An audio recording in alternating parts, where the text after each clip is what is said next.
Welcome back. It's Nikki of Nikki's Homemade Crafts, and today we're going to do part 2 of the Tips Mystery Crochet Along.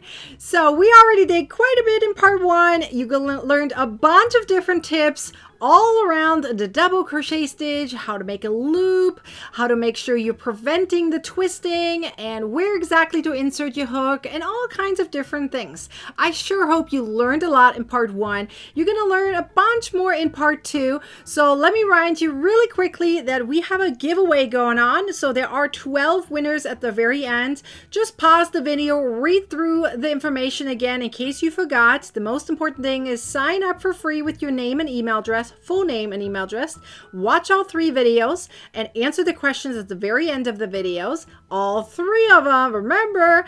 And then of course you need to finish the mystery crochet along however you like to finish it, but it has to be finished, and then join the tips party at the very end. So there's 3 per part, so there's 3 times 4 is 12 winners at the very end.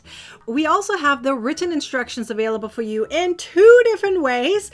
The first way is free to view with ads. Tap the very first link in the description. It takes you over to our website. Then you will see a table of content right there. You can expand, and then you tap the written instructions for this part and you jump right to it, or you just scroll all the way down and you see it right there. You can also join the crochet club, and if you're already in the crochet club, you're just going to go into the mystery crochet along category of the TCC vault, the crochet club vault. Once you're logged in, tap right there, and then you just go to the mystery crochet along and find the instructions, ad-free and printer friendly. Now, if you have never joined the crochet club before, here's the information on what you get access to in the crochet club. But the most important thing is you get over 500 ad-free printable crochet patterns, most of them with checkoff boxes. You also have hundreds of video tutorials available to you, and we have exclusive patterns, crochet alongs. We have 6 to 7 meetups per month, live tutorials, Zoom chats, all kinds of other fun perks that you can access only in the crochet club, with also a very positive and supportive community. You can join us a monthly, quarterly, or annual member. All right, now we are talking about the materials that you need for this crochet along. Quick reminder, we are using Titan yarn, which is a bulky yarn. I'm using the white one for the actual tutorial right here. I'm using gray because it's easier to see than white. And I used exactly 3 skeins. There was barely anything left over of the 3 skeins. Each skein is 85 grams, so about 3 ounces. So be aware of that. If you have more available, good for you, because you might be able to do extra things with it if you like. Okay, there's always things to expand onto. But I used exactly 3 skeins of that. I also used a little bit of the Prism yarn. Both of them are from Mary Maxim. The Prism yarn is DK yarn, so you could substitute that out to worsted yarn. We're not going to use this until part 3, so in case you still debating on what you want to use there, it's fine to wait until the last part, but you're only going to need that in that part. So there's not much you're using. I think I used about a quarter of a skein of that. It's really not a lot that you're using. It's really just like a color splash that you're using, and it really brings the entire project together and makes it wow. So anyways, I'm also using a 5.5 millimeter hook for the entire project. So now let's actually get going on part 2. Are you ready? And it's going to be filled with tips and tricks throughout as well, because it's the Tips Mystery Crochet Along. You're going to learn a bunch of tips, right? That's why you're here. And of course, make a fun little quick pattern. Let's get going. All right, today you're going to learn how to crochet a circle a really nice way. There are a few different tips that I'm going to add throughout in case you want to, change it up a little bit. But I'm going to start with the magic ring. There are a few different ways to make a magic ring. Now, you can do the alternative way. So I'm going to show you the alternative way first, in case you feel like I can't do the magic ring. No worries. So the alternative way would be you make a slip knot, okay? And you're going to make a chain of 2.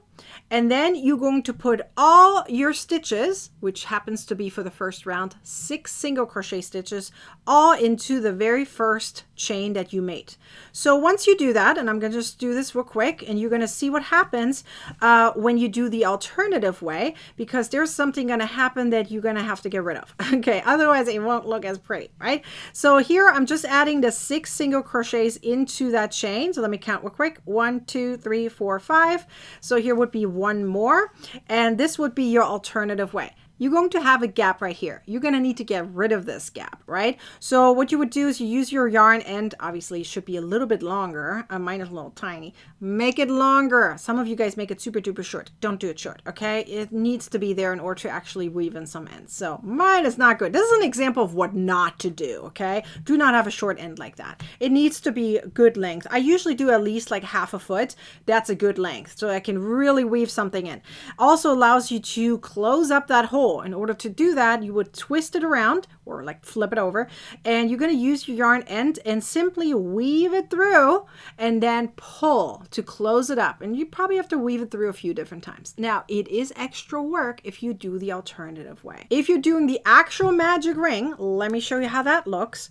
The non-alternative way, meaning the proper way, it's going to look like this. So again, use a little bit of a yarn end. I'll tell you in a second also why I like to do a little bit longer. So have it a little bit longer, about like 1/2 foot or so, roughly. Always have a yarn end, okay?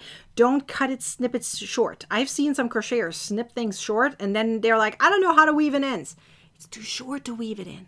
Gotta have something to weave in, okay? So anyways, so 1/2 foot or so, you're going to wrap it around your fingers. This is, I believe, the easiest way. There's other ways to do it, okay? Wrap it around like this. Look how I'm holding my yarn end right here. I wrap this around. Let me show you it again, okay? So I hold this with my pinky finger and with my ring finger. Hold this, wrap it around my pointy finger and my middle finger. Have an X here. I'm holding tight on the X. I'm gonna move my pointy finger. Whoop! I have a little tiny gap right there. I'm going to insert my hook. I'm going to pull my yarn through, which hangs right behind it, and then I'm holding tight on it. Look, I hold tight on this loop as well as the ring, like so. Like literally, like so. Then I take my hand out. I'm going to adjust everything, put the yarn, the running yarn, not the yarn end, but the running yarn on my hand the way I normally hold it. And typically, most of you guys have your ring finger kind of like loosely hanging there, okay? Put it into your ring right there. Put it in there. And you can still hold tight on your yarn here at the same time. Put your ring finger in and then adjust everything. So you can pull this a little bit back if you need to. Make a chain of 1. And that ring finger is the one that holds the tension. Do you see that tension right there? If I would hold it like this, first of all, the chain of 1 holds your magic ring in place, okay?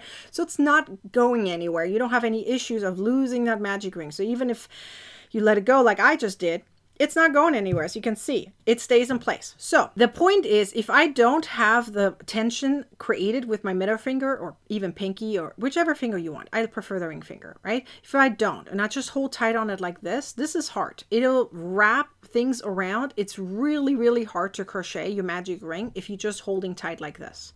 You have to put something in here if you want to have an easy time, because otherwise you're going to do like this. You're like preventing the twisting from happening. It's like, why are my loops and my stitches so loose and it doesn't work? You have to put a finger in there, guys, okay? Put a finger in there. So that way you have your tension. Now you can add your stitches properly and they'll have a nice tension to it. So here's 1 single crochet, 2nd, and look, I keep my tension here nice in place. 3rd, 4th, 5th, and 6th stitch. Let's confirm. 1, 2, 3, 4, 5, 6. 6 stitches. And that chain of 1 is kind of down here and it doesn't count as a stitch. It's just held the magic ring in place. Now I can take my hands out. I'm going to take my loop right here and I'm going to pull. Pull, pull, pull, pull.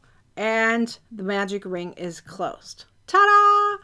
Now, sometimes you still have to kind of weave in your end later in order to prevent that magic ring from opening. If you have a really good pull and you have some really good tension, it should stay in place. I usually still wrap it a little bit, weave it in the end, okay? But here's the next trick, what we're going to do. So I just taught you a few different ways to make a magic ring and, you know, to prevent some issues down the road. Okay, so the next tip is for continuous rounds. So not non-continuous rounds where you have to do slip stitches. The way that you learned on part 1. Part 1 was non-continuous rounds. You had to do slip stitches. This is continuous rounds where you don't do slip stitches, okay? So what you would need to do is for every project where you do continuous rounds, you're going to need a stitch marker. You can just use a regular stitch marker like this, Or you can just use the yarn end. It's already there. I mean, might as well use it, right? So I personally prefer using the yarn end as my stitch marker. So what I do is I make a little loop. I hang it through like so. And it is literally between the last stitch and the next stitch I'm about to crochet. That's where my yarn is hanging, right? If you're doing it with a stitch marker like this, I highly recommend adding it onto your very first stitch that you made. So once I make my first stitch, that's where you would add your stitch marker. Again, I personally prefer my yarn end. It's already there. It's going to bother me otherwise, so might as well use it as a stitch marker, right? So we're going to go into the next round. So make sure you're not going into that chain of one. It's kind of like in between here, right? So if you go back, you can count it. 1, 2, 3, 4, 5, 6. So this is my very first stitch right here. You're going to go into that. That is sometimes a little bit tricky to go into because the chain of one is right next to it, which is connected to the yarn that you pulled right here, which was your magic ring, right? So when you pulled really hard, you made that chain of one tighter and therefore also the very first stitch a little bit tighter. So if it's a little hard to get into, that's normal, okay? It's just the very first stitch. So you're going to place your single crochet into that and you're going to place another single crochet into it, which means you have 2 single crochet stitches in the first stitch. You're going to do this all the way around. So 2 single crochet stitches per stitch. And by the end of this round, you will have 12 stitches. Why? Because you started with 6, you're adding 2 per stitch. 2 times 6 is 12. So you should end up with 12 stitches at the very end of this round. Once you're done, it's going to look like this. You're going to move up your stitch marker because you literally just hanged it right there. Hopefully you did do that, right? So you just pull it out like so, and you're going to create a new loop. So this is how I do mine. Just like this, I just hang it over and have my new stitch marker right there attached. Might as well use the yarn that we have. You don't have to use a stitch marker like a plastic one like this. You can use other things too. You could use a bobby pin. You can use a safety pin. You can use a rubber band. There's so many different things that you can use in order to attach it to your very first stitch in order to make sure that you know where your first stitch is. You have to use some kind of stitch marker when you have continuous rounds. Otherwise, you will not know where you are. Trust me, do not skip that part. You will be a mess in the end, mentally and physically. All right, let's go into the next round. So in the next round, you're going to crochet 1 single crochet stitch in the first stitch, and then 2 single crochet stitches in the following. Now you're going to repeat this. So 1 single crochet stitch and then 2 single crochet stitches. Let's do the math together. How many stitches should you have by the end of this round? Well, the pattern repeat is 1 single crochet and then 2 single crochet stitches. That is 3 stitches. 3 times the original number of 6, because there's 6 repeats around. 3 times 6 is 18. So you actually can see that we're adding 6 stitches per round in order to increase our circle. So by the end of this round, which is round 3, you should have 18 stitches. So let's keep going. I'm going to finish my round and we're going to go into the next round after that. All right, we're going into the next round. So again, I'm going to pull my stitch marker out, create a new loop like so. So that way I now know that I'm going into the next round. We're going in that round and doing 1 single crochet in 2 stitches. So 1 in each. So 1 here, 1 here, and then an increase right here. You can actually see that in the previous round we had an increase right there. So here's a little tip for you. If you are continuing on the pattern the exact way that I wrote it down, you're going to put an increase on top of an increase, which means you may not have to count your stitches. If you look at your increase, and you can see it right here. Let me point to it, right? You can see it here. There's 2 V's right there, right? So right above this, like it's kind of in a center. It's technically above the second, right? But it's kind of right above, right? If you're looking at your increase, it's like right above is that V, right? there, and you're going to go through, and there you're going to crochet 2 single crochet stitches, so an increase, right?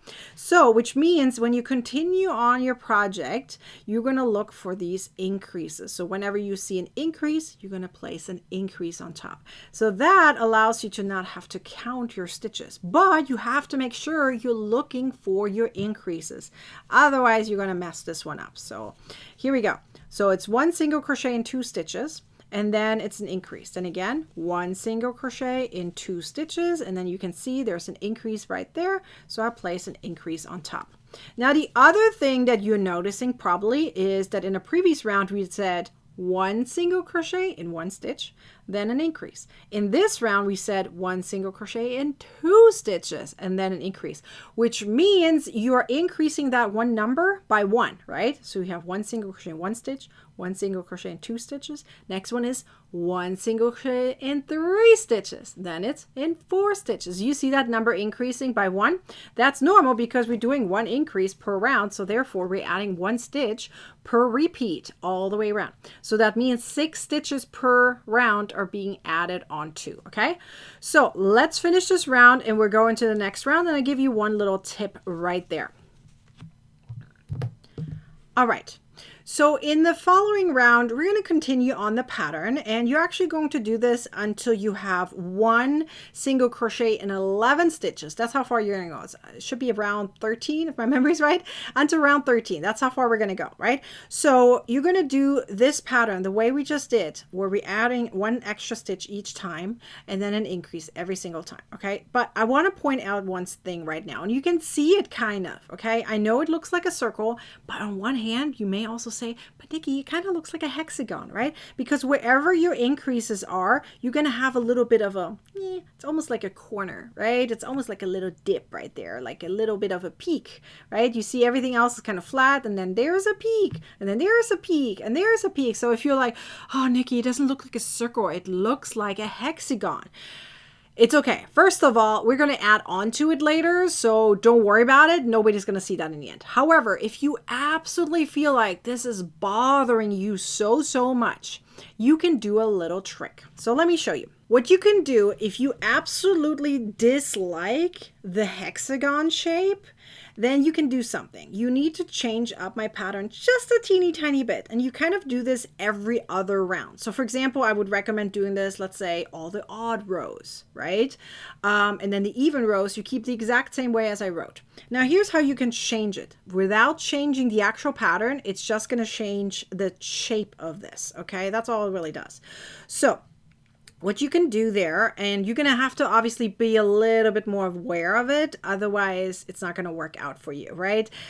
If you wanted to do the easy way, just keep up with my pattern. I did it that way and it's fine. But again, this little tip is for those who do not like that hexagon shape, okay? And you want to actually have a circle. So here's round 5. This is how round 5 looks like. This would be the following round after round 4, right? It would be 1 single crochet in 3 stitches, right? Remember, we just did 2 stitches, right? 1, 2, and then we did an increase, which means, by the way, by the end of this round, it should be 24 stitches because we did 4 stitches per, pattern repeat times 6 is 24 stitches, right? So this right here would be the next round. So this is how I written it in the pattern. It would be 1 single crochet in 3 stitches, then 2 single crochet stitches, which is an increase, right? And then you do this 6 times all the way around. Now, if you don't want to have that hexagon shape, you can also switch this up. You can see here that I have in my pattern repeat, I have the increase at the end. It's just something I've gotten used to. So that way I follow first my pattern with the number. So I focus on that part first and then I do the increase. Plus it allows me to do increase on top of increase, right? But you can also switch it up and say all my odd rows, I'm going to put the increase in the front. And then the even rows, I keep it on the back. By doing the switch back and forth between, you kind of prevent that hexagon shape from happening. The other way you could do it, and that's a little bit even harder, is to mix that increase throughout your pattern repeat. This is the pattern repeat. Whatever's in the parentheses is your pattern repeat, okay? So if you want to mix that up, so here's another way to do it. If you say, okay, this still made me potentially, who knows, may look like a hexagon. I don't think it should, but maybe for some of you guys you do because you have a specific way of crocheting, right?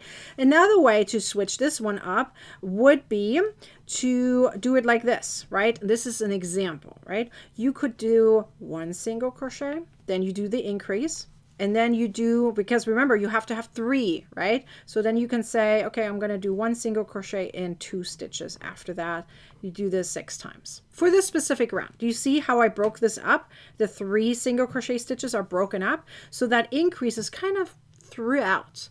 The only problem on this is you really have to pay attention to where your stitches are. This is more of an advanced thing where you are putting your increase somewhere, randomly in your pattern repeat.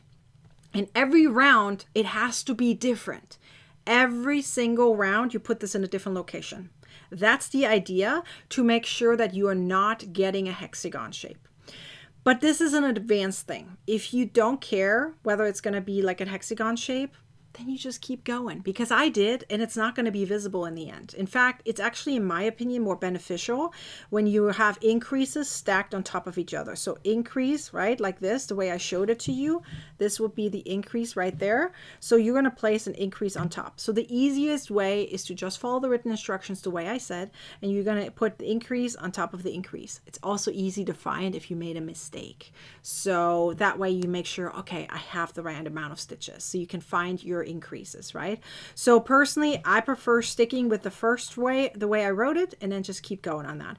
Now, let me remind you really quickly on the tip that I said earlier on how to figure out the stitch count, because some patterns may not have it written down. I have it written down. But sometimes even older patterns of mine may not have it written down. So here's a trick on how to figure out how many stitches you have. You're going to figure out, and this works really for rows and rounds, you can literally just add up your stitches. So you can figure out how many stitches are within that parenthesis. So in this case, it would be here 3 stitches and 2, right? So it would be 3 plus 2 is 5 times 6. So this one right here would be 3 times 5 is 30 stitches for this round, right? So that's how you figure this out. So that's how you know how many stitches are in every round for this specific example. For rows, it's the same way. You just add everything up. Just like, think of it like a math formula. You add it all up or multiply certain parts of it, put it all together, add it up, and then you know exactly how many stitches you should have in case a pattern doesn't have it written down. Okay, you're going to keep going on this pattern the way it's written down in the written instructions. As I said, you're going to do, and I'm going to make a star on this, you're going to keep going on this, and this is the number that changes in every row. You're going to keep going on this row, and row 6, just going to take this out here for a second, just focus on this one, right?